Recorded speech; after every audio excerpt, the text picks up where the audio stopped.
তো তোমরা তো দেখেইছিলে বার্থডের দিন গেছিলাম দিদির বাড়ি দুপুরবেলা, আর সন্ধ্যেবেলা কিন্তু বেরিয়ে পড়েছি তোমার দাদাভাইয়ের সাথে। তোমার দাদাভাই বললো তেল ভরতে যাবে, আমি তো চার পায়ে খারাপ, তো দেখো বেরিয়ে পড়েছি।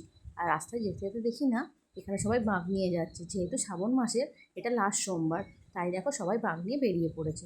তারপরে কিন্তু তেল ভরে কেক নিয়ে চলে এসেছিলাম বাড়িতে। তোমার দাদাভাই দেখো এই কেকটা কিনে দিয়েছিল আমাকে। আর আমার সোনা বাবা তো আমার সাথে গেছে, ও তো কেক কাটতে কত ভালোবাসে, তোমরা এই ভিডিওটা দেখলেই বুঝতে পারবে।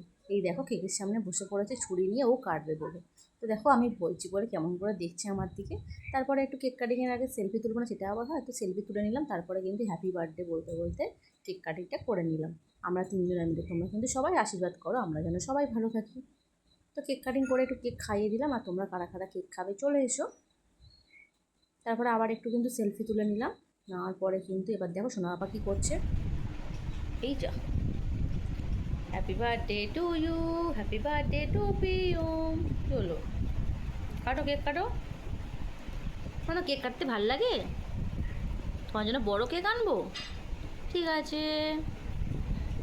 তো তোমরা দেখতেই পেলে সোনা বাবা কেক কাটিং করতে কত ভালোবাসে। তো ভিডিও কেমন লাগলো অবশ্যই জানিও, দেখা হচ্ছে নেক্সট শর্টসে। টাটা বন্ধুরা, সবাই খুব ভালো থেকো।